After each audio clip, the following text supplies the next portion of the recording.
Daniel Mercer never missed a family lunch. At least, that was what magazines said about the billionaire hotel owner who built an empire, music, from nothing while somehow staying devoted to his family. But headlines lied. For months, meetings, business trips, and endless deals had kept him away from the mansion he called home. His 3 daughters had stopped asking when he would return. The staff had learned not to expect him. And his wife, Elena, had quietly filled the empty spaces he left behind.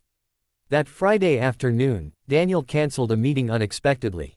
No calls, no warnings. He wanted to surprise his family. As his black luxury car rolled through the gates of the estate, he imagined laughter, hugs, maybe complaints from his daughters about missing another school recital. What he didn't expect was the strange silence. The house felt too still. No music, no chatter, only the faint sound of dishes from the dining room. Daniel loosened his tie and walked quietly through the hallway, smiling to himself. There sat around the large dining table, hands folded tightly together, eyes closed.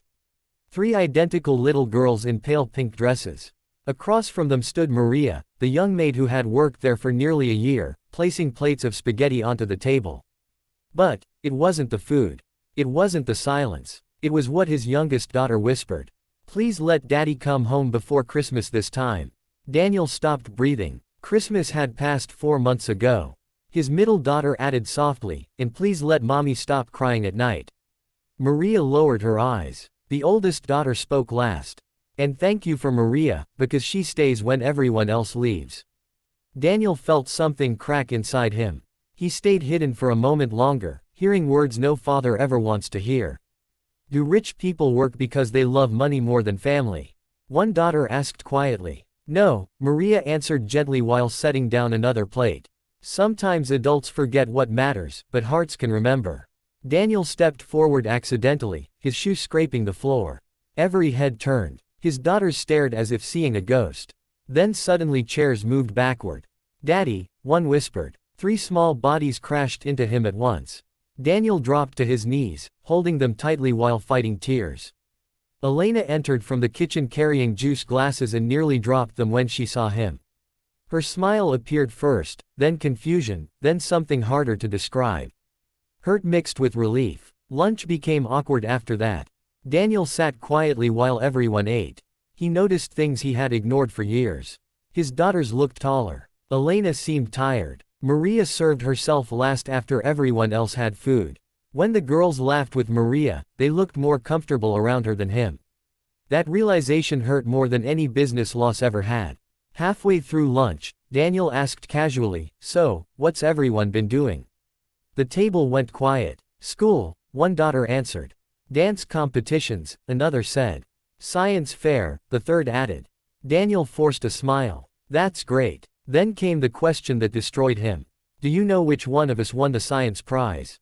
His daughter asked. Daniel opened his mouth. Nothing came out. He didn't know. That evening he walked through the house differently. He noticed framed photos missing him. He noticed drawings taped inside kitchen cabinets addressed to Daddy with old dates. He noticed Elena falling asleep while helping with homework. He noticed Maria fixing broken toys after her shift ended. Later that night, unable to sleep, Daniel walked downstairs for water and heard voices from the kitchen. "Elena and Maria, we're talking softly. You shouldn't do extra hours without pay," Elena said. Maria smiled sadly. "The girls get scared when nobody reads bedtime stories." Daniel stayed hidden again. "You've done more for this family than I have," Elena admitted quietly. Maria shook her head. "I just serve meals." "No," Elena replied. "You stayed." Those 2 words followed Daniel upstairs. "You stayed." The next morning, instead of leaving for the office, Daniel canceled everything. His assistant nearly fainted. He drove his daughters to school himself. The drive was awkward at first. Then one daughter asked, "Are you going away again?" Daniel looked through the mirror.